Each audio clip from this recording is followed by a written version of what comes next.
நடத்திடுவி இனிமேலும் கடைசி வரை நடத்திடுவி நடத்திடுவி இனிமேலும் கடைசி வரை நடத்திடுவி நீரே கோவா ஈரே எல்லாமே பார்த்து கொள்வி. கர்த்தருக்கு ஸ்தோத்திரம். தேவனுக்கே மகிமை, தெய்வத்திற்கே மகிமை. இந்த பாடலை பாடுவோமாக. தேவனுக்கே மகிமை, தெய்வத்திற்கே மகிமை, தேவனுக்கே மகிமை, தெய்வத்திற்கே மகிமை. தேடி வந்து மீட்டவரே தினமும் உமக்கே மகிமை. என்னை தேடி வந்து மீட்டவரே தினமும் உமக்கே மகிமை. ஐயா வாழ்க வாழ்க, உன் நாமம் வாழ்க. ஐயா வாழ்க வாழ்க, உன் நாமம் வாழ்க. உன்னதத்தில் தேவனுக்கே மகிமை உண்டாகட்டும். உன்னதத்தில் தேவனுக்கே மகிமை உண்டாகட்டும். இந்த பூமியிலே சமாதானமும் பிரியமும் உண்டாகட்டும். இந்த பூமியிலே சமாதானமும் பிரியமும் உண்டாகட்டும். ஐயா வாழ்க வாழ்க, உன் நாமம் வாழ்க. ஐயா வாழ்க வாழ்க, உன் நாமம் வாழ்க. செவிகளை நீர் திறந்து விட்டீர், செய்வோம் உம் சித்தம். செவிகளையே திறந்து விட்டீர், செய்வோம் உம் சித்தம். இந்த புவிதனலில் உன் விருப்பம் பூரணமாகட்டுமே. இந்த புவிதனலில் உன் விருப்பம் பூரணமாகட்டுமே. ஐயா வாழ்க வாழ்க, உன் நாமம் வாழ்க. ஐயா வாழ்க வாழ்க, உன் நாமம் வாழ்க. தேவனுக்கே மகிமை, தெய்வத்திற்கே மகிமை, தேவனுக்கே மகிமை, தெய்வத்திற்கே மகிமை. தேடி வந்து மீட்டவரே தினமும் உமக்கே மகிமை. என்னை தேடி வந்து மீட்டவரே தினமும் உமக்கே மகிமை. ஐயா வாழ்க வாழ்க, உன் நாமம் வாழ்க. ஐயா வாழ்க வாழ்க, உன் நாமம் வாழ்க.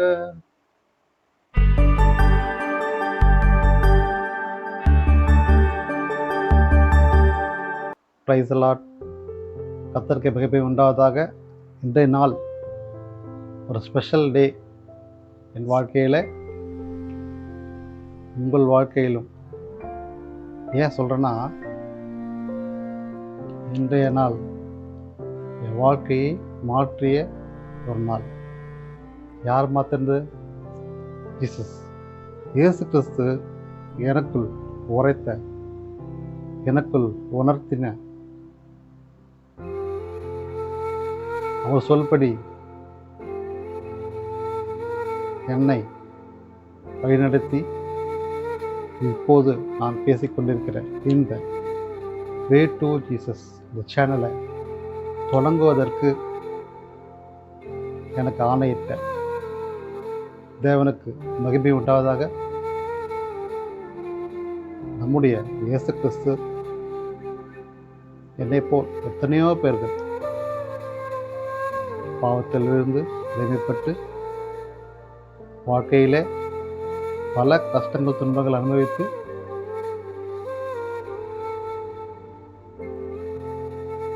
பல போராட்டங்களுக்கு மத்தியிலே தேவன் என்னை தெரிந்து கொண்டார். உங்களுக்கும் அப்படி போராட்டங்கள், பிரச்சனைகள், சோதனைகள் எதுவாக இருந்தாலும் கர்த்தர் ஒரு நாள் உங்களை கை தூக்கி விடுவார். வாழ்க்கையில் பார்த்தீங்கன்னா என் ஒர்க்கு லேப் டெக்னீஷியன் ஒர்க்கு சுமார் 25 இயர்ஸ் செய்து வருகிறேன். ஆனாலும் வாழ்க்கையில் ஒரு பிடிப்பு என்பதே இல்லை. இந்த வேலைக்கு போவோம் வருவோம், சாப்பிட வேலைக்கு போக வருவோம், அப்படி தான் போயிட்டு இருந்தது. நிறைய எப்படி நடந்துட்டு கொண்டு இருந்தது. கடந்த வருடம் 2024 ஜனவரி 1ஆம் தேதி ஒரு வாக்குத்தத்தம் வந்தது எனக்கு. இதோ நான் புதிய காரியத்தை செய்கிறேன் என்ற ஒரு வசனம். ஏசாயா 43:19 அதிகாரம் 43:19. இந்த 19 வசனத்தை தான் வாக்குத்தத்தம் வருது. இதோ நான் புதிய காரியத்தை செய்கிறேன்.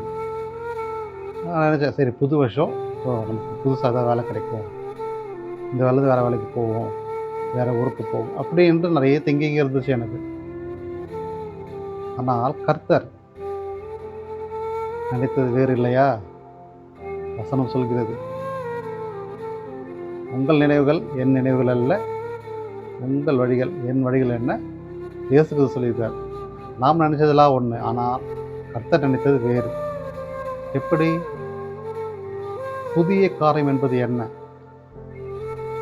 புதுசாக பஸ் வாங்குறது, கார் வாங்குறது, வீடு வாங்குறது, பைக் வாங்குறது, வேன் வாங்குறது, இன்னும் நிறைய பேருக்கு எத்தனையோ விஷயங்கள் இருக்கு இல்லையா?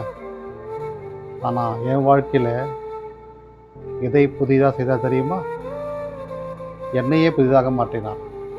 அதுதான் என் வாழ்க்கையில் வேறு மாதிரி இருந்த என்னை கர்த்தருக்கேற்ற பிள்ளையாக என்னை இன்று மாற்றி இருக்கிறார். அதுதான் கர்த்தர் என் வாழ்க்கையில் செய்த புதிய காரியம். பொருட்கள் மேல் அல்ல, என் உள்ளத்தை புதிதாக மாற்றினார், என்னையே புதிதாக மாற்றினார், குடும்பத்தை தூக்கி எழுப்பினார், ரட்சிப்பில் கொண்டு வந்தார். அதுதான் சென்ற வருடம் எனக்கு கொடுக்கப்பட்ட வாக்குத்தத்தம். எவ்வளோ ஒரு மகிமையான வாக்குத்தத்தம் நிறைவேற்றினார் பார்த்தீங்களா? அதன் பிறகு என் வாழ்க்கையில் நிறைய அற்புதங்கள் நடந்து வந்தது. இப்போ நான் சொல்லுறது கூட ஒரு சாட்சியாக கூட நீ நினைக்கலாம். ஸோ வசனத்தோடு சேர்ந்து சாட்சியம் நான் பகிர்ந்து கொள்கிறேன். ஸோ வாக்குத்தத்தம் வந்தது, புதிதாக என்னை மாற்றினார். ஒவ்வொரு நாள் இரவும் ஜெபம் செய்து விட்டு தான் படுப்போம். அன்று இரவு ஜெபத்தை படுக்கும் போதோ எனக்குள்ளே தோன்றியது, ஏதாவது செய்யணும். அப்போது இயேசு கிறிஸ்து சொன்னார், யூடியூப் ஒன்று சேனல் ஆரம்பி, இந்த பேர் வையிட்டு. அப்போ வைக்கப்பட்டது தான் இந்த வே டு ஜீசஸ் இந்த சேனல். ஸோ என்னோடய யூடியூப் சேனலில் பார்த்தீங்கன்னா ஸ்டார்டிங்கில் என் பேரில் தான் இருக்கும். ஸோ எல்லாருக்கும் அப்படி தான் இல்லையா? உங்கள் ஃபோன் வாங்கினீங்கன்னா ஐடி போட்டிங்கன்னா உங்கள் பேரில் தான் இருக்கும். அதில் பார்த்தீங்கன்னா பெருசாக வீடியோ எதுவுமே இருக்காது, ஒரு லேப் வீடியோ மட்டும் ஏதோ ஒன்று இருக்கும், அவ்வளோதான். சப்ஸ்கிரைப் பண்ணால் இது 2 பேர் தான் ஃபாலோவர்ஸ், சப்ஸ்கிரைப் 2 பேர் தான் இருந்தாங்க. இந்த சேனல் ஆரம்பித்தேன், என் பேரை வே டு ஜீசஸ் பேரை மாற்றினேன். ஸோ இந்த வே டு ஜீசஸ் 1977, ஸோ இந்த நேமில் தான் சேனல் ஆரம்பித்தேன். அப்படி தான் எனக்கு கொடுக்கப்பட்ட வாக்கு, தேவ வாக்கு, அதை நான் நிறைவேற்றினேன். அதன் வழியாக கர்த்தரின் வார்த்தையை நான் பகிர்ந்தேன். இப்போ நான் பேசிக்கொண்டிருப்பது கூட அவரோட மகிமையை தான், அவர் மகிமையில் தான் பேசிக்கொண்டிருக்கிறேன். ஆனால் அன்று ஆரம்பிக்கும் போதோ எனக்கு பேச தெரியாது, சரியாக ஜெபிக்க தெரியாது, சரியாக பைபிள் வாசிக்க தெரியாது. ஆனால் அந்த வசனத்துக்கு பிறகு என் வாழ்க்கையில் பல்வேறு மாற்றங்கள் வந்தது. தினமும் பைபிள் வாசிப்பேன். டிவியில் பார்த்தா கூட சினிமா அது இதில் தவிர்த்து வேத வாக்கியங்களையும் வசனங்களையும் தேவ அறிஞர்கள் பேசப்படுற வார்த்தைகள் நான் கேட்பேன். அப்படி ஒரு நாள் கேட்டுக்கொண்டிருக்கும் போதோ சகோதரர் வின்சென்ட் செல்வகுமார் அவர்கள் ஒரு மெசேஜ் கொடுத்துட்டு இருந்தார். அப்போ வந்து ஒரு வசனத்தை சொன்னார். அதை நான் கேட்டு கடந்து போய்விட்டேன். ஆனால் அந்த வசனம் என்னுள் நிலைத்தது. ஒவ்வொரு நாளும் அந்த வசனம் வந்து கொண்டே இருந்தது. என்னடா வந்துட்டே இருக்குது, என்னடா வந்துட்டே இருக்குது. ஸோ என்ன வந்து பார்த்தா அந்த வசனம் என்ன? மத்தேயு 6:33. முதலாவது தேவனுடைய ராஜ்யத்தையும் அவருடைய நீதியையும் தேடுங்கள், அப்போது இவள் எல்லாம் கூட கொடுக்கப்படும் என்ற வசனம். அப்போ தான் உணர்ந்தேன். ஸோ நம்ம ஜெபம் பண்ணுறோம், எல்லாம் பேசுகிறோம், ஒரு சேனல் ஆரம்பிக்க எல்லாம் பண்ணுறோம். ஆனால் அதை நான் எப்படி பண்ணுறோம்? முதலாவது வைக்கிறோமா? இல்லை. ஆனால் இயேசு கிறிஸ்து அந்த வசனத்தை உணர்த்தினார். நீ எதை செய்வதா முதலாவது தேவனுக்கு இடம் கொடு என்பது. அந்த வசனத்தை நான் கெட்டியாக பிடிச்சிட்டேன். அதன் முதல் அந்த வசனத்தை பிடித்தது முதலாவது அவருக்கு தான் இடம் கொடுப்பேன். அவர் என்ன சொல்கிறார் அதைப்படி தான் செய்வேன். அதன்படி பார்த்தா ஒவ்வொரு வாரமும் என்னை வசனத்தை பேச வைத்தார், தியானிக்க வைத்தார், ஜெபிக்க வைத்தார். தெரியாத என்னை எப்படி மாற்றினார் பார்த்தீங்களா? அந்த வசனத்தின்படி பதில் கொடுக்கப்பட்ட புதிய காரியத்தின்படி, தேவ வசனத்தின்படி பார்த்தீங்கன்னா அப்படியே என்னை மாற்றினார். புதிதாக என்னை மாற்றி அவருடைய ராஜ்யத்தில் என்னை கொண்டு வந்து வைத்தார்.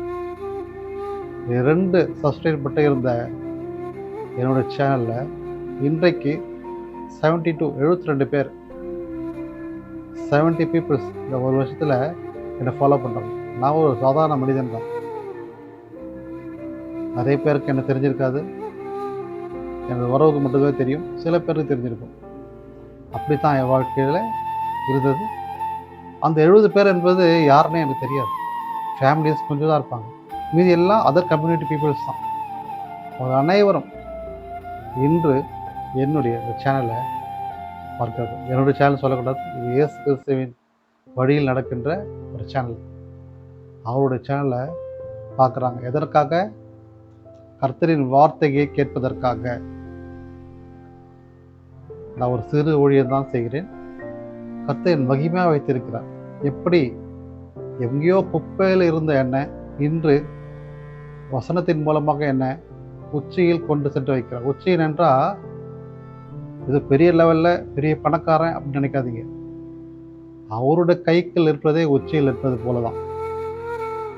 உயர்ந்த ஸ்தலங்கள் என்பது அவருக்குள் இருப்பது தான். அப்படித்தான் வந்து கர்த்தர் என்னை அவருடைய உள்ளங்கையில் வைத்து அரவணைத்து என்னை பாதுகாத்து ஆசீர்வதித்துக் கொண்டிருக்கிறார். ஒரு வசனம் இருக்கிறது, The Way to Jesus. ஒரு தீம் வேர்டு என்னன்னு சொல்லிட்டு அன்றைக்கு இரவு, ஒரு நாள் இரவு வந்தது. என்னென்னா சங்கீதம் 40:8 வசனம். என் தேவனை உனக்கு பிரியமானதை செய்ய விரும்புகிறேன் என்ற வசனம். என் தேவனை உமக்கு பிரியமானதை செய்ய விரும்புகிறேன். Relate to you your will, oh my God. இந்த வசனத்தை நான் வந்து எல்லா தமிழில் சொல்லி போடுவேன். நீங்கள் பார்த்துருக்கலாம். அவருக்கு பிரியமானது செய்யணும் அப்படின்ற என்னுடைய வாஞ்சை இருப்பதால் வசனத்தை வைத்திருக்கேன். அவருக்கு பிரியமான என்ன? கர்த்தர் கீழ்ப்பை நடப்பது, ஒரு வார்த்தைகளை மற்றவர்கள் கொண்டு சேர்த்து அநேக ஆத்துமாக்களை பெற்றுக்கொள்வது. இதுதான் என்னுடைய சேனலில், இயேசு கிறிஸ்துவின் மகிமையால் கொடுக்கப்பட்ட சேனலில் நான் எடுத்துக்கொண்ட வாஞ்சை. ஒரு ரட்சிப்பின் எழுப்புதல் பெற வேண்டும் என்பதற்காக தான் இந்த சேனல் நடந்து கொண்டிருக்கிறது. இது இயேசு கிறிஸ்து நடத்துகிறார், நான் அல்ல. ஒவ்வொரு நாளும் எனக்கு ஆலோசனை கொடுத்து எதை செய்ய வேண்டும், எப்படி செய்ய வேண்டும் என்று சொல்லி கொடுத்து ஒவ்வொரு நாளும் மகிமையாக நிறைவேற்றி கொண்டிருக்கிறார்.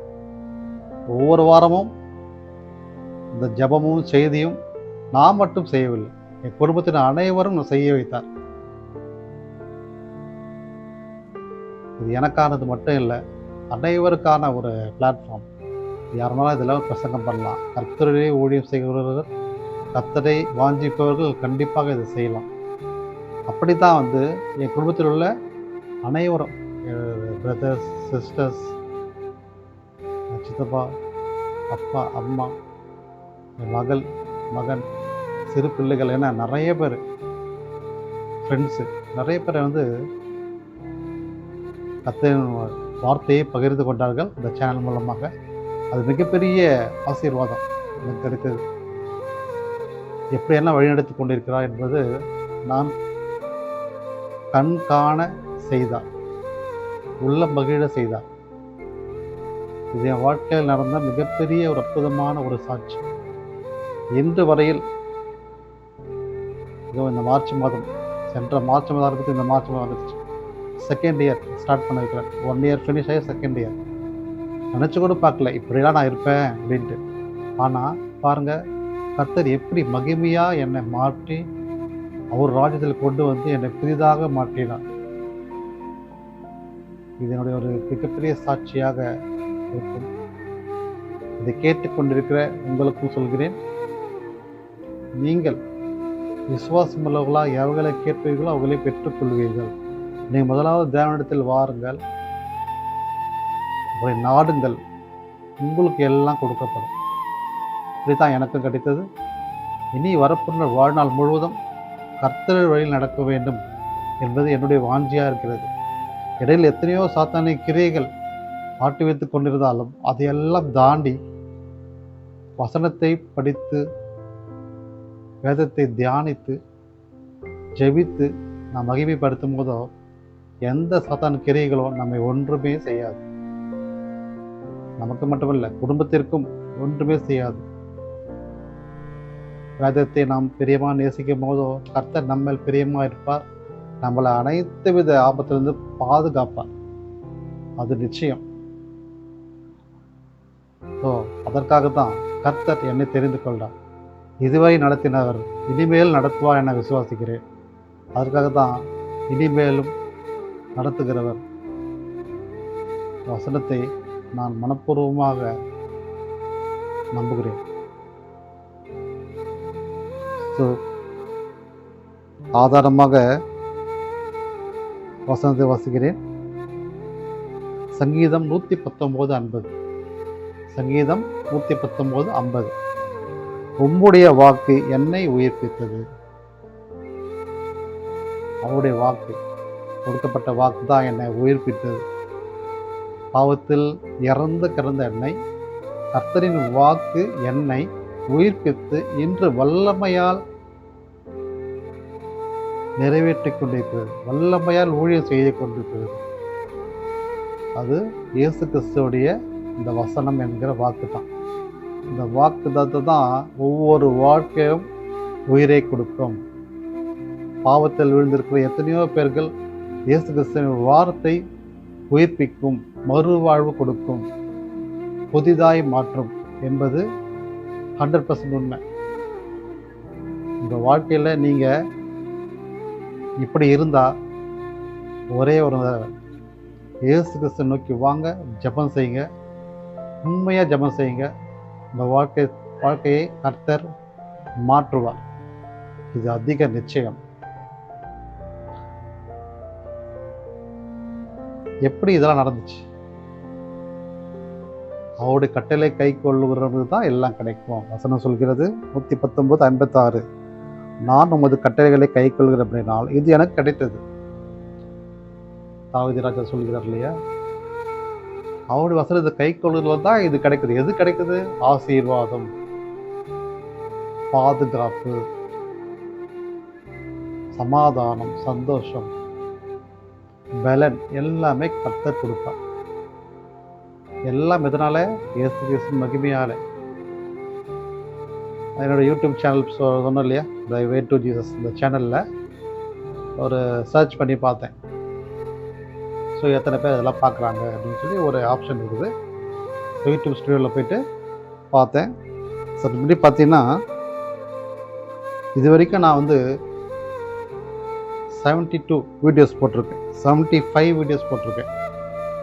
75 வீடியோஸ் இந்த 1 இயரில் 75 வீடியோஸ் போட்டிருக்க மிகப்பெரிய ஆச்சரியம். எப்படி இது நடந்துச்சு தெரியல. ஒரு வீடியோ கூட இல்லாத என்னோட சேனலில் 72 வீடியோஸ். எத்தனையோ பேர்கள் சாட்சி கொடுத்தாங்க, வசனத்தை தியானித்தார்கள்.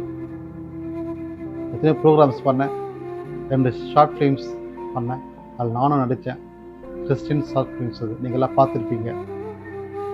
பாருங்கள், இன்று 72 பீப்புள்ஸ் என்பது எனக்கு மிகப்பெரிய ஒரு பலம் தான். 100 பில்லியன்ஸ் 100 பீப்புள்ஸே 100 பில்லியன்ஸ் நான் நினைக்கிறேன். ஏண்டா நான் வந்து 70 ஆத்துமாக்களை நான் பெற்றுக்கொண்டேன் என்பது அர்த்தம். இயேசு கிறிஸ்து என்னுடைய இந்த சேனல் மூலமாக அவர் ஊழியத்தை செய்து 70 ஆத்துமாக்களை நான் அறுவடை செய்தேன் என்று நான் விசுவாசிக்கிறேன். அது எனக்கு உள்ளளவு மகிழ்ச்சி. இதை கர்த்தர் எனக்குள் நிறைவேற்றினார். அதில் பார்த்தீங்கன்னா நிறைய பேர் வந்து மொபைலில் பார்க்குறாங்க,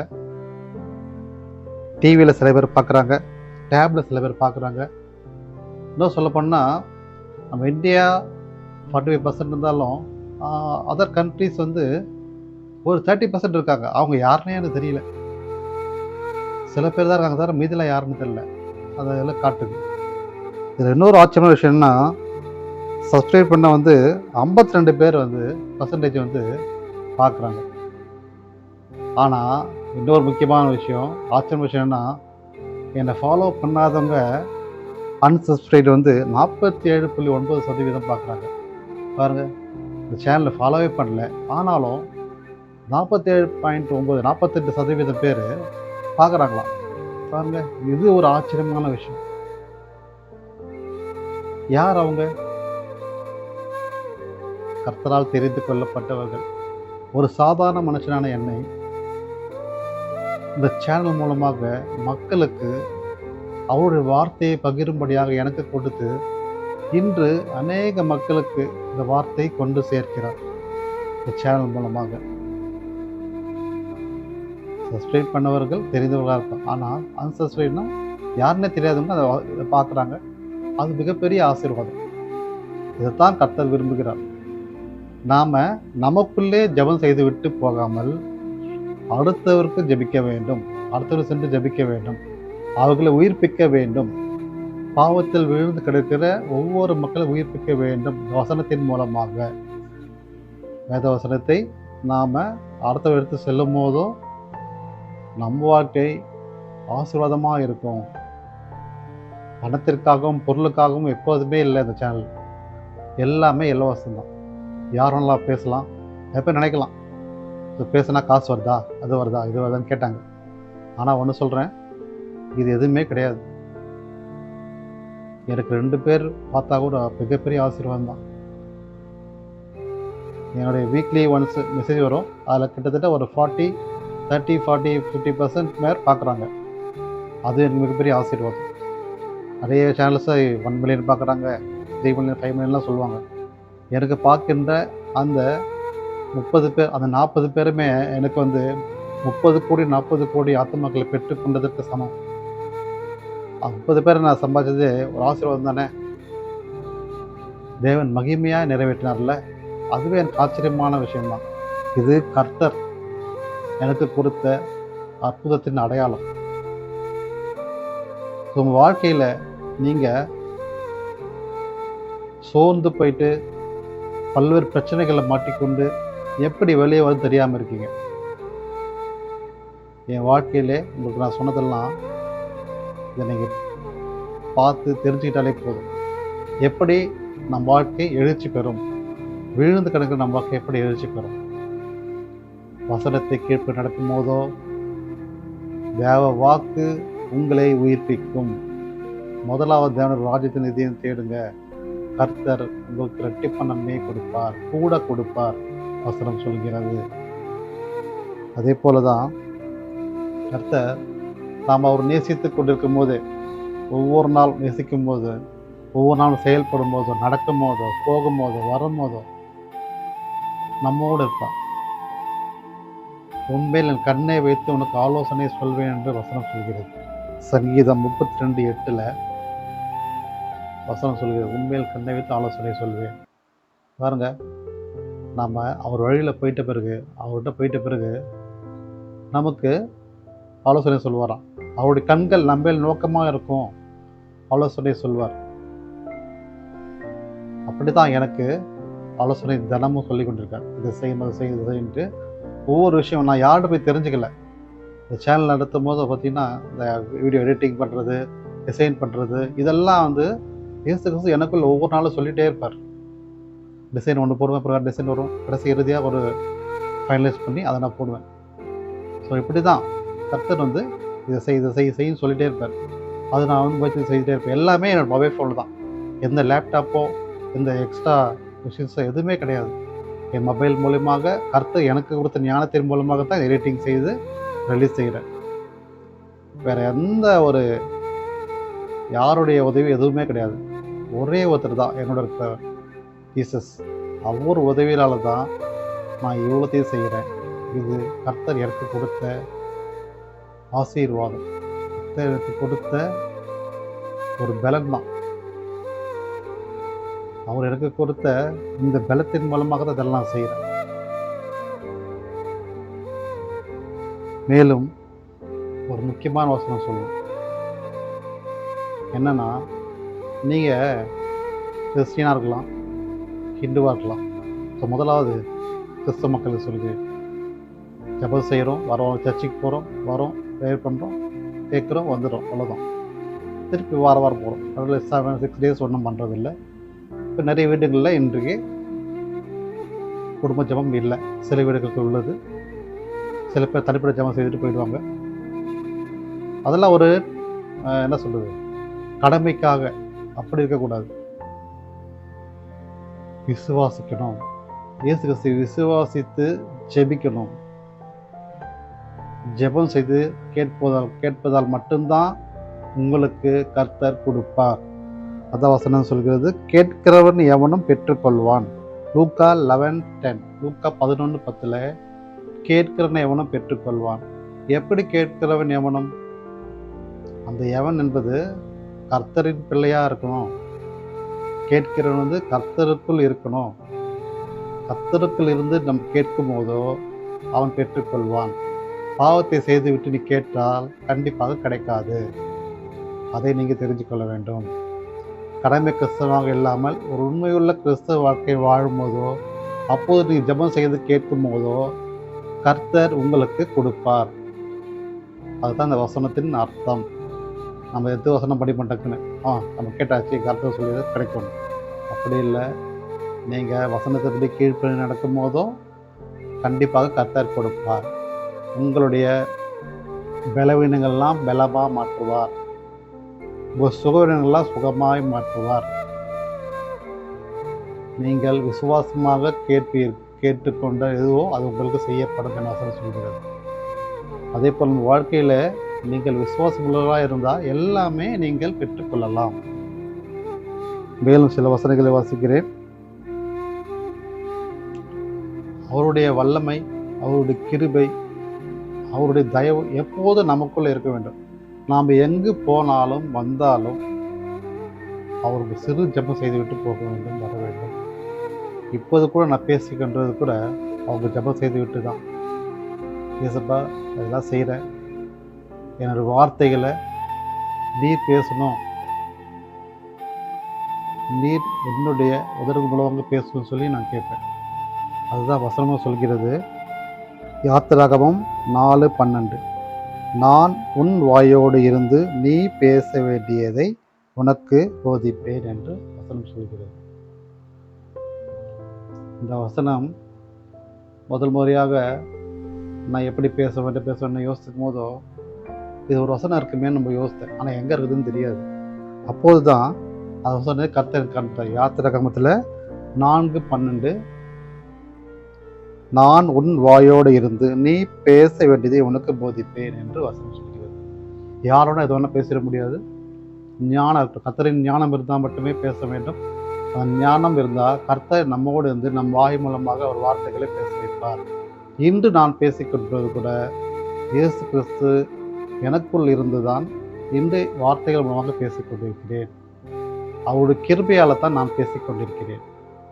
இதுதான் நிச்சயமான ஒன்று. ஏனென்றால் கர்த்தரின் வசனம் நம்மை ஆட்டுவிக்கும். கர்த்தரின் வசனம் நம்மை வாழ வைக்கும், நம்மை உயிர்ப்பிக்கும். நாம் பேசுகின்ற ஒவ்வொரு வார்த்தைகளும் நம்ம உயிர்ப்பிக்கின்ற வார்த்தைகள் தான். நம் வாழ்க்கைக்கு உயிர் கொடுக்கின்ற வார்த்தைகள் தான். இன்று நாம் இருக்கிறது கூட கர்த்தருடைய கிருபை தான். எத்தனையோ கடந்த காலங்களில் எத்தனையோ நோய்கள் நம்மளை பாதுகாத்து இம்மட்டமாக பாதுகாத்து கொண்டிருப்பது தான் அவருடைய கிருபை தான். எத்தனையோ பேர்கள் மரித்து போனார்கள், எத்தனை நோய்கள் வந்து. ஆனால் அதெல்லாம் தாண்டி இன்று நாம் உயிரோடு இருக்கிறது காரணம் யார்?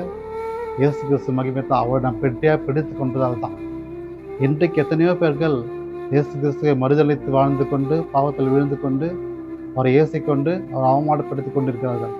ஆனாலும் அவர்களுக்கெல்லாம் ஒரே பதில், ஒரு நாள் எந்த வாய் எந்த காது எப்படியெல்லாம் பேசுனதோ எப்படியெல்லாம் கேட்டதோ அவர்கள் இயேசு என்று முன்பு வந்து ரட்சிக்கப்படுவார்கள், மன்னிப்பு கேட்பார்கள், கர்த்தரை தெய்வமாக ஏற்றுக்கொள்வார்கள் என்பது நிச்சயம். நம்ம வாழ்க்கையில் நம்ம வெறும் கிறிஸ்துவ மட்டுமா இருக்கக்கூடாது. யாரெல்லாம் ரட்சிக்கப்படாமல் நம்ம பேச வேண்டும், வசனத்தை தியானிக்க வேண்டும், அவருக்காக ஜெபிக்க வேண்டும். ஏசப்பா இந்த மாதிரி தவறாக பேசுகிறாங்க, அவரை மன்னியுங்க, அவரை மாற்றுங்க, அவர் ரட்சிங்க, நம்ம ஜெபிக்க வேண்டும். அதுக்கு பதிலாக ஏசுவதோ பாவத்தை கொடுப்பதோ அந்த சாபத்தை கொடுப்பதோ இருக்கக்கூடாது. நாம் அவருக்காக ஜெபிக்க வேண்டும். ஜெபம் செய்தால் எல்லாமே கர்த்தர் பார்த்து கொள்வார். அதுக்காகத்தான் நம்மளை கர்த்தர் தெரிந்து கொண்டிருக்கிறார். நாம் செய்கின்ற ஊழியமே அதுதான்.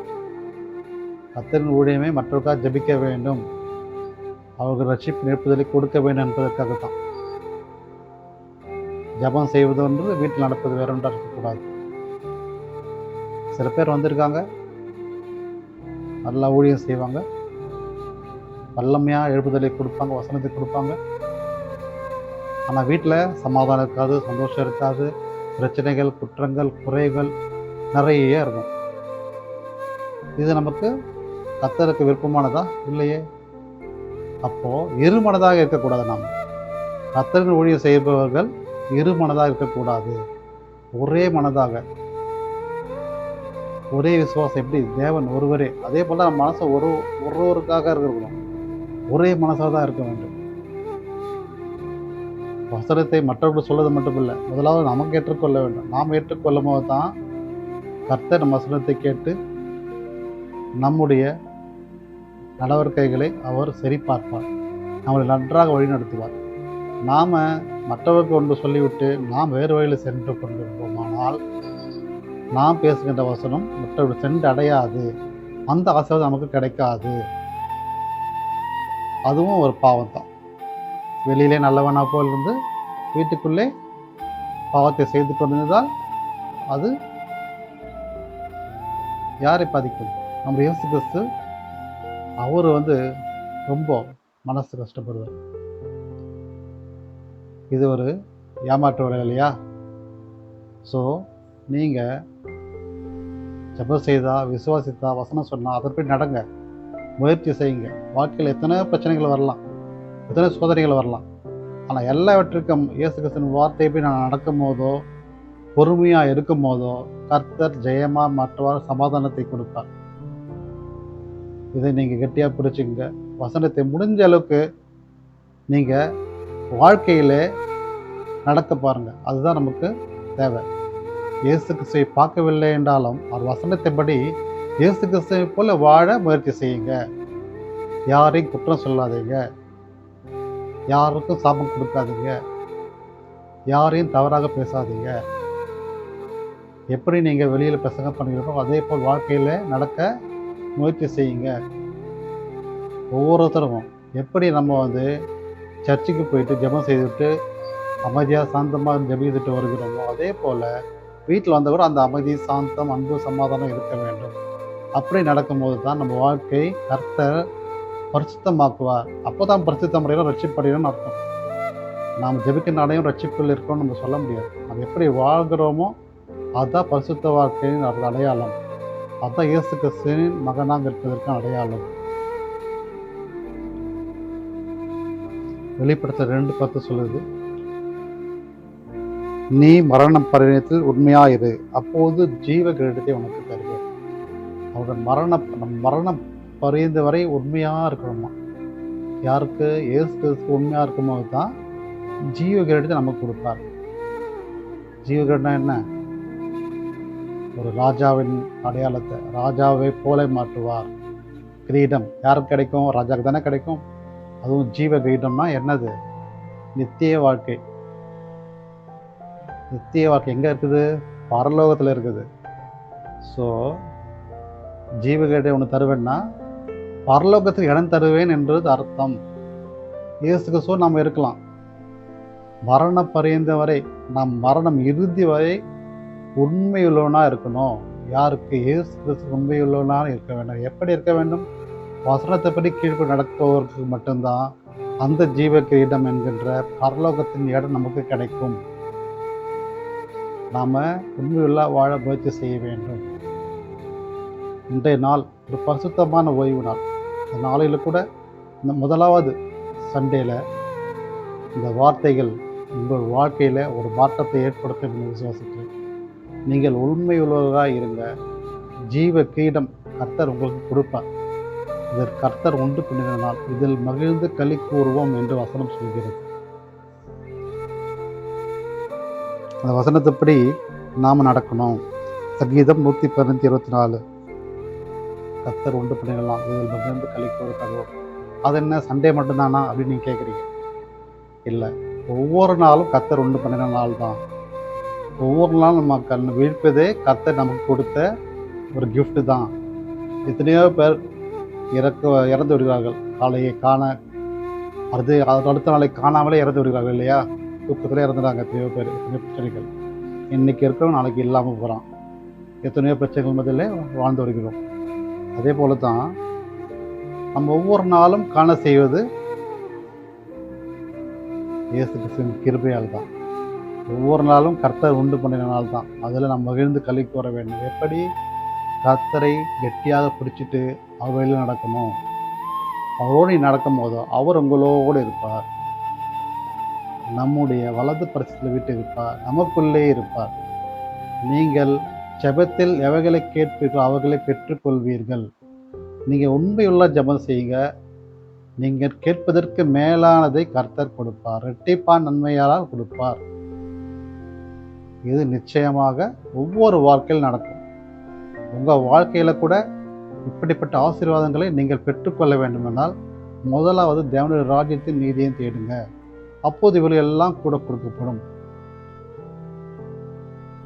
நடத்திடுவீர், இனிமேல் நடத்துவீர் அப்படின்ற வசனம் கர்த்தர் என் வாழ்க்கையில் இனிமேலும் நடத்துவார் என விசுவாசிக்கிறேன். இதுவரை நடத்தினதற்காக நன்றி சொல்கிறேன்.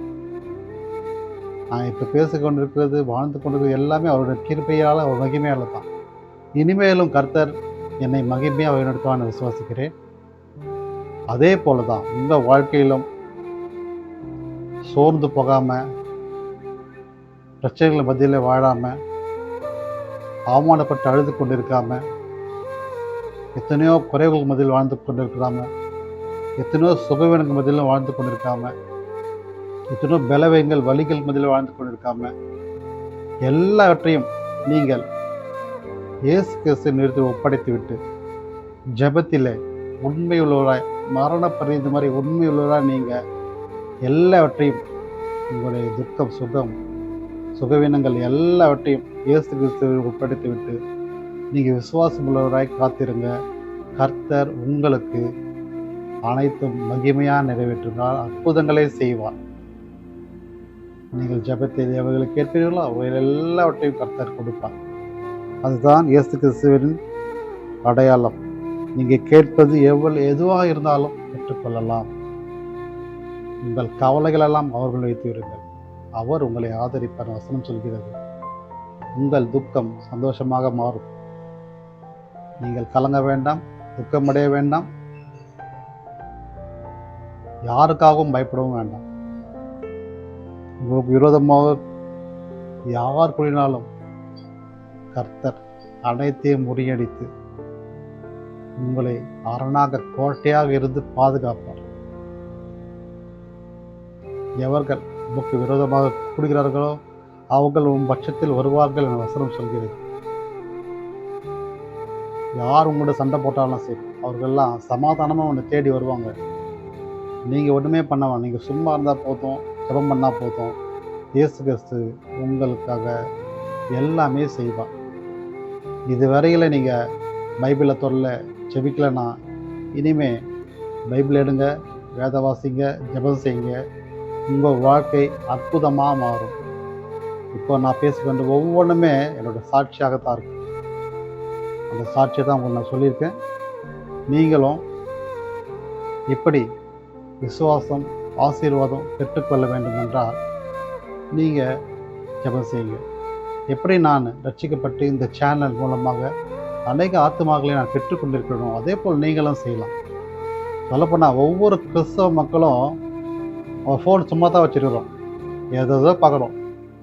ஆனால் யூடியூப்பில் சேனல் ஒன்று ஆரம்பித்து இயேசுவின் வார்த்தைகளை மற்றவங்களுக்கு ஷேர் செய்யுங்க.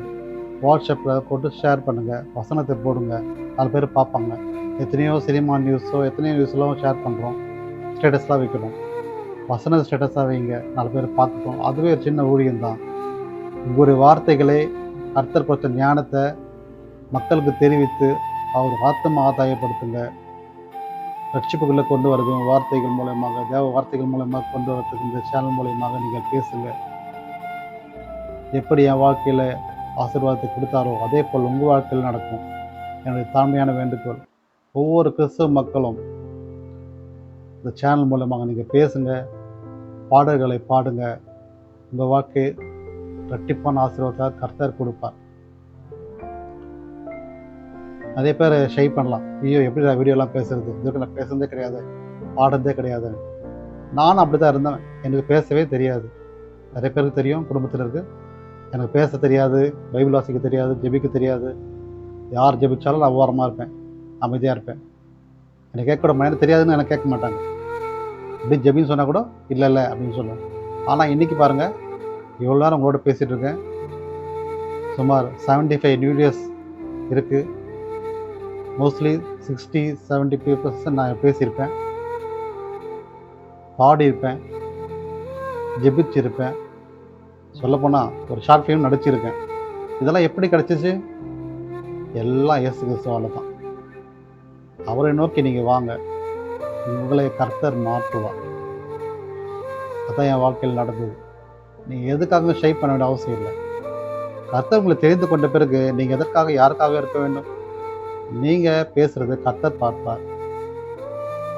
கர்த்தருடைய செய்கைகளை நீங்கள் பார்ப்பீங்க. இதுதான் என் வாழ்க்கையில் நடக்குது. உங்கள் வாழ்க்கையிலும் நீங்கள் எதற்கும் இந்த தயக்கமோ இந்த வெக்கமோ எதுவுமே இல்லாமல் தைரியத்தோடு கர்த்தருக்கு விசுவாசித்து ஜெபம் செய்துவிட்டு நீங்கள் செயல்படுத்துங்கள். உங்கள் வாழ்க்கை ஆசீர்வாதமாக மாறும். இது நிச்சயமாக உங்கள் வாழ்க்கையில் நடக்கும் என்பதை விசுவாசிக்கிறேன். இந்த வார்த்தையை கர்த்தர் எனக்கு கொடுத்த நல்ல நேரத்திற்காகவும் கிருபைக்காகவும் நன்றி சொல்கிறேன். இந்த 2ஆம் ஆண்டு இன்னும் சிறப்பாக இருக்கும் என்று விசுவாசிக்கிறேன். மேலும் மேலும் கர்த்தர் என்னை உயர்ந்த இடங்களை கொண்டு சென்று வசனத்தை கொண்டு வந்து சேர்ப்பான விசுவாசிக்கிறேன். இன்னும் அநேகருக்கு சுவிசேஷம் சொல்ல வேண்டும் விரும்புகிறேன், வாஞ்சிக்கிறேன். வசனம் சொல்கிறது, உலகெங்கும் என்று சுவிசேஷம் சொல்லுங்கள் என்று வசனம் கர்த்தர் சொல்லியிருக்கிறார். அதன்படி வார்த்தைகளை உலகம் என்று சொல்ல வேண்டும் என வாஞ்சிக்கிறேன். கர்த்தர் அதற்கு எனக்கு துணைப்பட வேண்டும் விசுவாசிக்கிறேன். நீங்களும் விசுவாசிங்க, எனக்காக ஜெபிக்க, குடும்பத்துக்காக ஜெபிக்க. நானும் உங்களுக்காக ஜெபிக்கிறேன், குடும்பத்துக்காக ஜெபிக்கிறேன். உங்களுக்கு எல்லை இல்லாத ஆசீர்வாதங்களையும் அற்புதங்களையும் பாதுகாப்பையும் கர்த்தர் கொடுப்பாராக. இனிமேலும் வாழ்க்கையில் கர்த்தர் வழிநடத்துகிறவராக இருப்பார். இனி வரப்போகும் நாட்கள் ஒரு ஆசீர்வாதத்தின் வழியாக இருக்கும். அதன் வழிகள் எப்போதும் சந்தோஷமும் சமாதானமுமாக தான் இருக்கும். கர்த்தருக்கே மகிமை உண்டாவதாக. ஆமென். நான் ஜெபிப்போமாக. ஸ்தோத்திரம் கர்த்தாவே, இதோ இந்த புதிய நாளுக்காக நன்றியோடு துதிக்கிறேன் கர்த்தாவே. நீர் செய்த அற்புதமான இந்த காரியத்திற்காக, இந்த அற்புதமான நேரத்திற்காக, இந்த அற்புதமான நாளுக்காக நன்றியோடு துதிக்கிறேன் கர்த்தாவே. இதோ இன்று இந்த வே டு ஜீசஸ் சேனல் 1 வருடம் முடிந்து 2ஆம் ஆண்டு அடி எடுத்து வைக்கிறது கர்த்தாவே. அதற்கு முழு காரணமும் நீர் மட்டுமே கர்த்தாவே. இதை எனக்கு ஆசீர்வாதமாய் கொடுத்து வழிநடத்தி கொண்டிருக்கிற இம்மட்டுமாய் இன்று வழிநடத்தி கொண்டிருக்கிற உமது கிருபைக்காக, ஆசீர்வாதத்துக்காக நன்றி கர்த்தாவே. இது என்னுடைய சேனல் அல்ல கர்த்தாவே, உம்முடைய சேனல் கர்த்தாவே. உம்முடைய வழியில் நடக்கிறதுக்காக தான் வே டு ஜீசஸ் என்ற வார்த்தையை நான் கர்த்தாவே. நீ கொடுத்த இந்த வார்த்தையை நான் முழு வழியில் நடந்து கர்த்தாவே இதை நான் சிறப்பாக செய்து கொண்டு இருக்கும்படியாக கர்த்தாவே நீர் என்னோடு இருந்து பயணிக்கும் கர்த்தாவே. நீர் எனக்கு நல்ல ஆலோசனைகளை கொடுத்து வழிநடத்தும் கர்த்தாவே. இதோ இந்த 70 பேரை நீர் ஆத்துமாக்கள் கொண்டு வந்து இந்த வார்த்தையை கேட்கும்படி செய்த கிருபைக்காக நன்றி கர்த்தாவே. இன்று 72 பேராக இருக்கின்ற இந்த ஃபாலோவர்ஸ் நாளை அது இரட்டிப்பான நன்மையாக மாற்றுவீராக சாமி. இன்னும் அநேகருக்கு உங்களுடைய வார்த்தையை நான் கொண்டு சென்று சேர்க்கின்ற சேவகனாக என்றும் இருக்கும்படியாய் நீர் என்னோடு பேசி கர்த்தாவே. என்னை ஞானமுறையாக நடத்தும் கர்த்தாவே. என்னை ஆசீர்வாதமுள்ளவா நீ மாற்றும் கர்த்தாவே. என்னோடு இருந்து என்னை நடத்தும் கர்த்தாவே. உங்களுடைய நாம மகிமைப்படுகிற கர்த்தாவே. இந்த வார்த்தையை நாங்கள் கேட்டுக்கொண்டிருக்கிற ஒவ்வொரு மக்களுக்காக ஜெபிக்கிறோம் கர்த்தாவே. என்னுடைய நாவலிருந்து நீர் பேசுகின்ற இந்த வார்த்தைகள் மற்றவர்கள் கேட்கும்போது அவர் குடும்பத்துக்கு ஒரு ஆசீர்வாதம், ஒரு ரட்சிப்பு, ஒரு விடுதலை நீர் கொடுக்க முடியாது ஜெபிக்கிறோம் கர்த்தாவே. எத்தனையோ பிரச்சனைகள் மத்தியில் வாழ்ந்தவர்கள் அவர்கள் பிரச்சனைகளை எல்லாத்தையும் எடுத்து கொடுங்க கர்த்தாவே. அவர்களை எப்படி என்னை நீ மாற்றுகிறோ அதே போல் கர்த்தாவே அவர்களை தூக்கி எடுத்து அவர்களை மாற்றுவீராக சாமி. புதிய வாழ்க்கையை கொடுப்பீராக, ஒரு விசுவாசமுள்ள வாழ்க்கையை வாழும்படியாக கர்த்தாவே நீர் வழிநடத்துகிறார்கள். ஒவ்வொரு மக்களுக்காக ஜெபிக்கிறோம், ஒரு குடும்பத்துக்காக ஜெபிக்கிறோம், பிள்ளைகளுக்காக ஜெபிக்கிறாங்க. பிள்ளைகளை படிப்பை ஆசீர்வதிங்க வழிநடத்தும் கர்த்தாவே. இன்றைய நாளை நீ எனக்கு கொடுத்தது போல் ஒவ்வொரு நாளும் கர்த்தாவே ஆசீர்வாத நாளாக எனக்கு கொடுக்க முடியாது ஜெபிக்கிறேன் கர்த்தாவே. ஒவ்வொருவருக்கும் கர்த்தாவே நீர் ஆசீர்வாதத்தின் ஊற்றாக இருந்து கர்த்தாவே நல்வழிப்படுத்துகிறாங்க சாமி.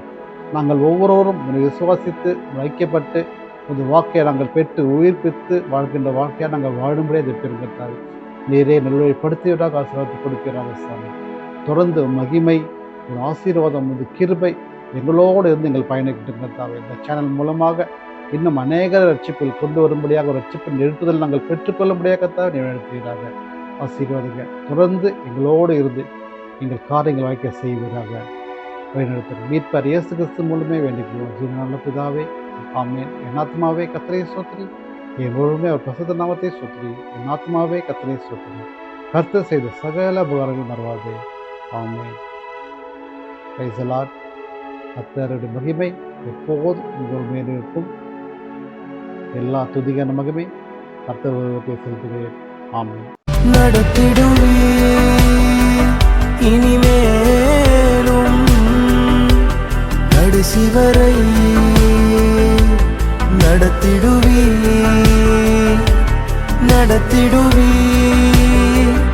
இனிமேலும் கடைசி வரை நடத்திடுவீர்.